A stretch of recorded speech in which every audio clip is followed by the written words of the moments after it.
Hey guys and girls, it's Blackjack with 396 Guitars. We have the Silvertone Stratocaster shaped object on the bench today. We're going to finish this one up. Refer to the previous video when we did the rewiring and all that. I'm going to review what we've done, where we're at, and where we're going. Well, let's get to work. And remember, if you dig what I'm doing, like and subscribe. I think we're a little far away. So, you will notice the shielding. We did this in the last video. Take care to have a little bit hang over because you want it to connect with the shielding that we also put here. This guitar only had this little bit of shielding right here, the silver stuff. So I added more shielding because we were getting a lot of electronic wonky noise. As an aside, I wanted to put the larger style 500K pots in here. They would not fit in the body routing. I put them in my Frankencaster, but they would not fit in here. I sourced really good 250K pots, minis, and I still had to drill out the holes to make it a little bit bigger. This is the junk that came out of it. There's no reason for you to ever have, unless you have a preamp, to ever have a circuit board down in your instrument. Moisture doesn't like that stuff. And these are cheap, nondescript junk. Soldered everything up the way that I would. I put a new Fender rotary style 5-way switch in, and we are going to test it right now for the first time. So I'm just going to put 2 screws in temporarily.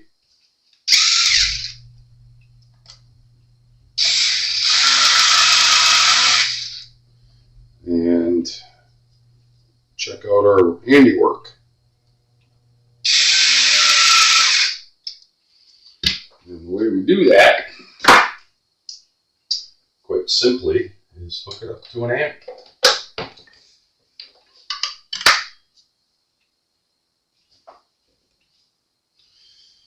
Power it up. Now, even though we don't have strings on there, we just tap them. So in the first position, it should be this pickup only. These should be off. Yes. Second position should be these two. Oops. Off, off. Should be these two. Yep. Tone is working. And that one should be off. It is. Center position should be only this pickup and these two off.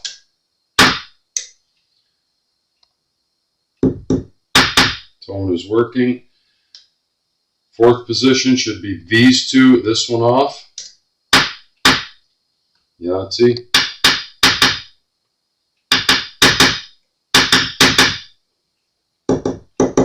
Bottom tone works.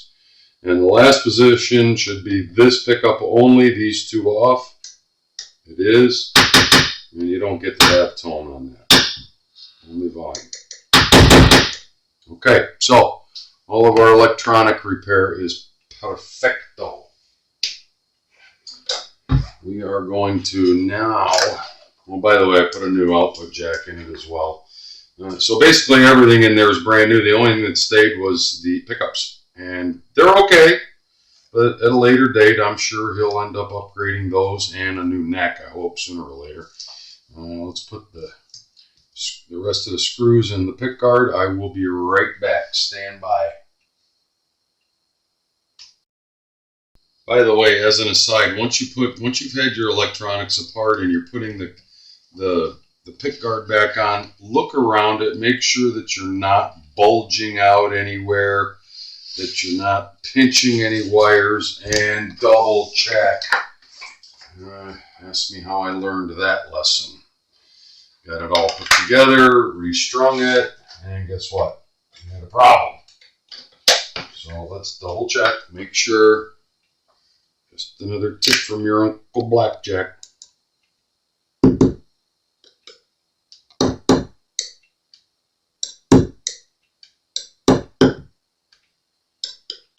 Perfect. I know it seems redundant. I know some of the things I do seem repetitive, but this is how I do it. I'm trying to pass along some knowledge to you to avoid mistakes in the future. Everything looks pretty good. I like it. So we're going to restring it now. I already have 2 strings on, the E and the A. The way I do that is pretty simple. So I've seen guys hang the upside down, hang the body over the end of the bench. I don't do that. I just lean it up against my neck and put the strings through. And that's what works for me. That's how I was taught. That's how I do it.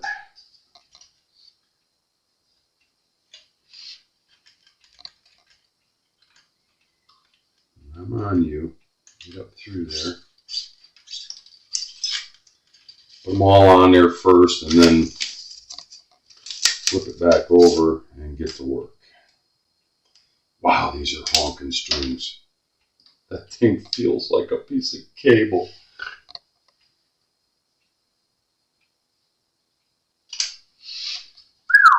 Those are heavy strings.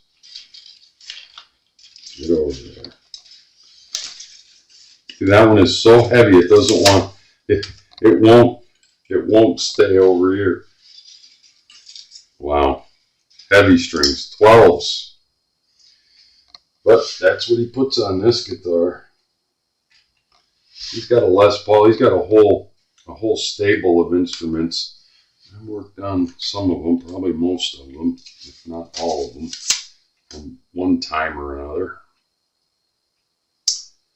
Really good player. Excellent player. I mean, I really like his style. What is your problem? Come over here. See, things happen. Drop the string on the wooden floor and try to pick it up with no fingernails.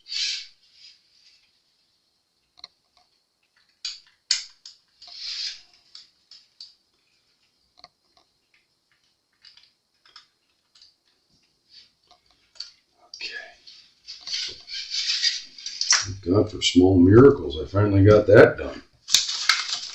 Don't need all that. Cobalts, 56 to 12. Okay, you've all seen this exercise before, so I'm going to save a little video time. I want to check his hardware too. I'm going to string it up. I'm going to show you the first one, and then I'm going to pause while I do the rest of them. Let's make sure that everything is snug.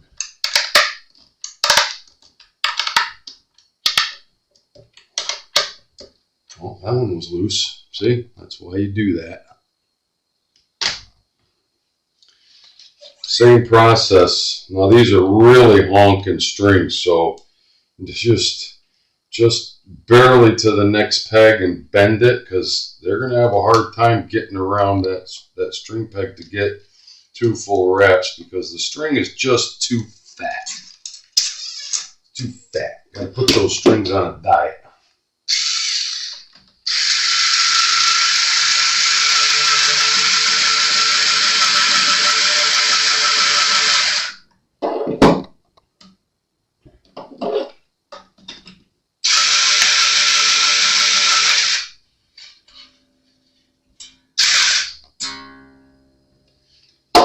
Same process. I'm going to finish the rest of these. I'll be right back.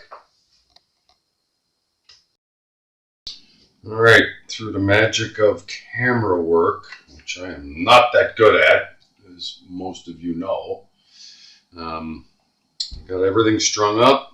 I got my tuner on up here. Let's see how close I was. A little flat.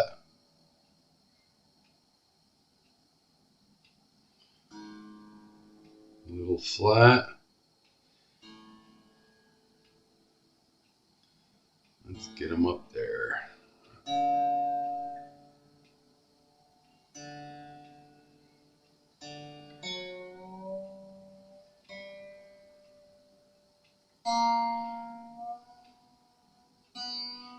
I was a little flat on all of them. I hate going past.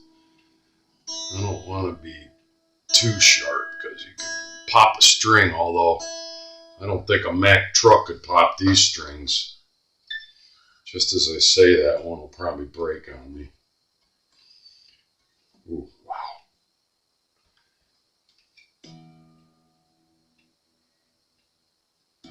Now remember, 12s, and he does use the trim, so we got to float the bridge. Now I didn't mess with any of that. We'll see how good my work is.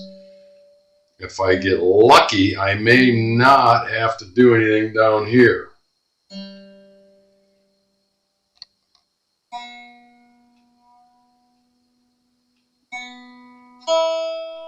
But honestly, I'll be surprised if that's the case. Yeah, with a floating bridge, you're going to always, it's going to take a while for these strings to get settled. I stretched them, but it's going to take a while for them to get settled. They could go out of tune for days. But as long as they're going flat, you know you're in good condition. Let's see where our bridge is. Oh, that looks pretty good. Let me get the whammy bar. Where did I put his case? Stand by. Let me go dig up the whammy.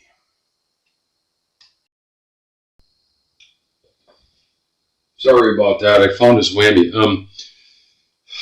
Just be careful, guys, when you're putting the trim bar in, whammy bar, whatever you want to call it. Be careful putting it in at first. This is hardened steel, semi-hardened. I mean, yeah, it's way harder than the block underneath it. That's very soft metal, and the threads are not going to handle being cross-threaded even maybe once.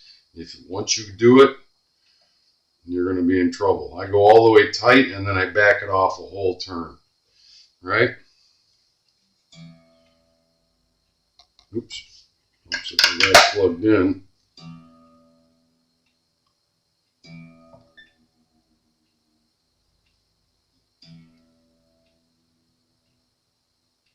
Going flat slightly. That's a good sign.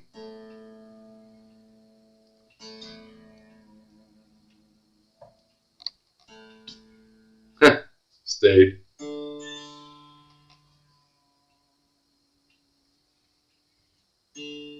It stayed. Always the G, one flat.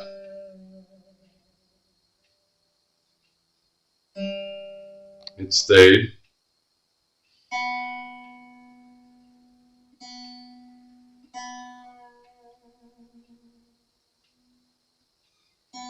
I mean, even the ear can pick it up that it's going back into tune, into pitch.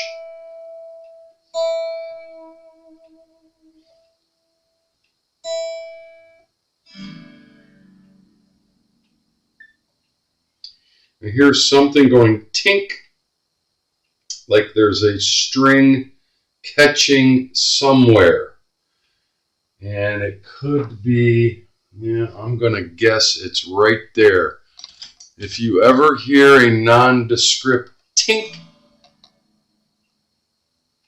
I don't think the mic picked up on that, but that means a string is being caught somewhere, either in the nut, but I most definitely heard it down here, but I can see that his string tree is not completely straight, and I'll bet that's what it was. That's why I never tighten the string tree all the way down. I try to let the string pull it into where it wants to be. Dead on.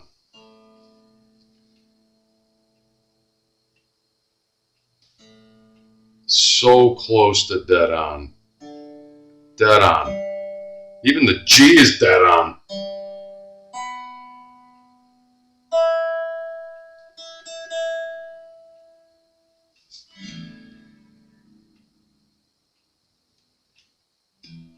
Very stable little guitar.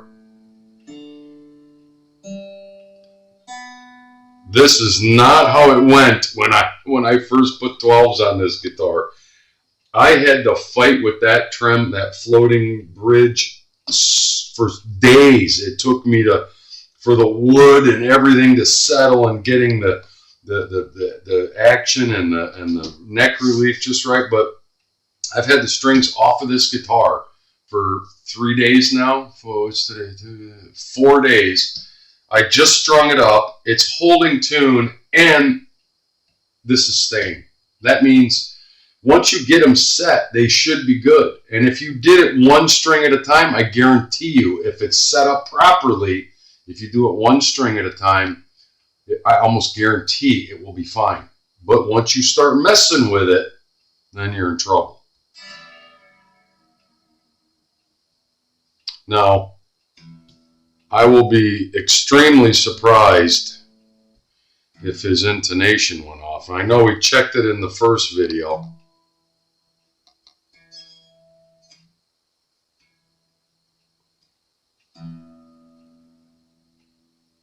Get him up the pitch.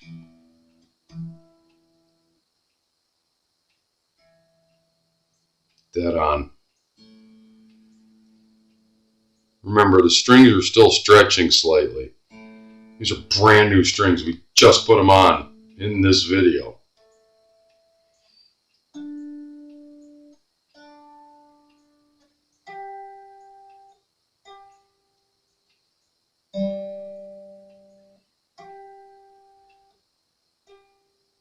Dead on.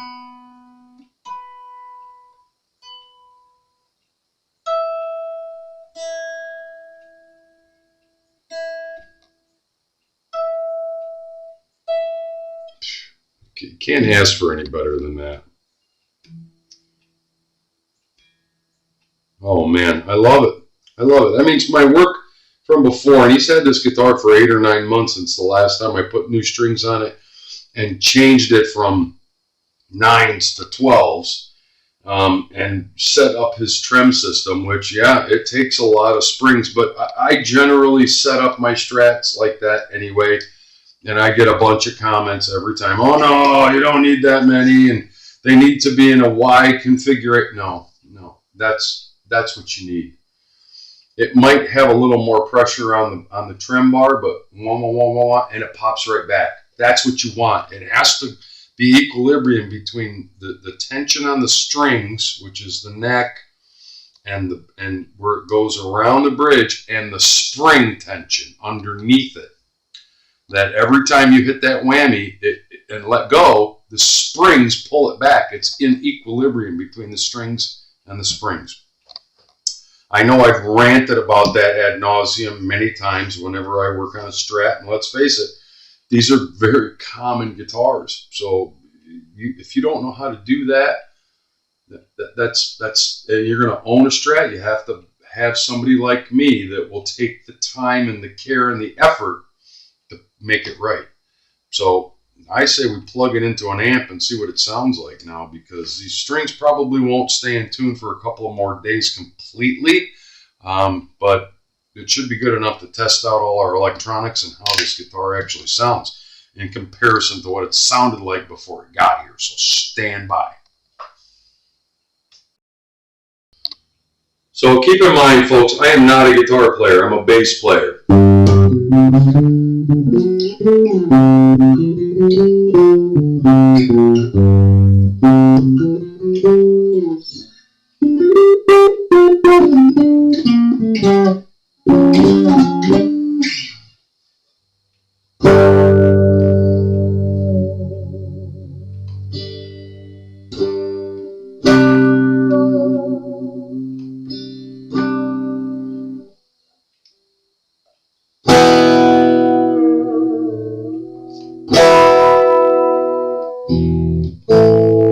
Brand new strings.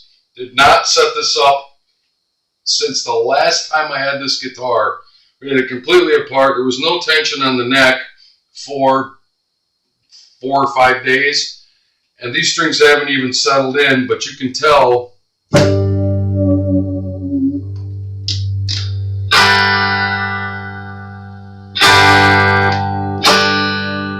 the difference in the sound. And it stays in tune.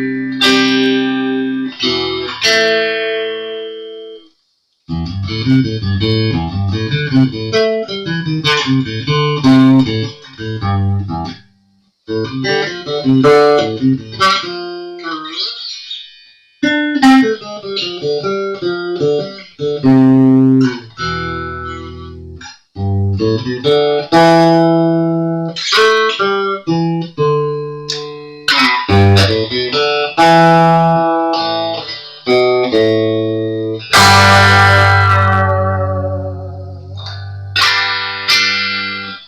love this little guitar.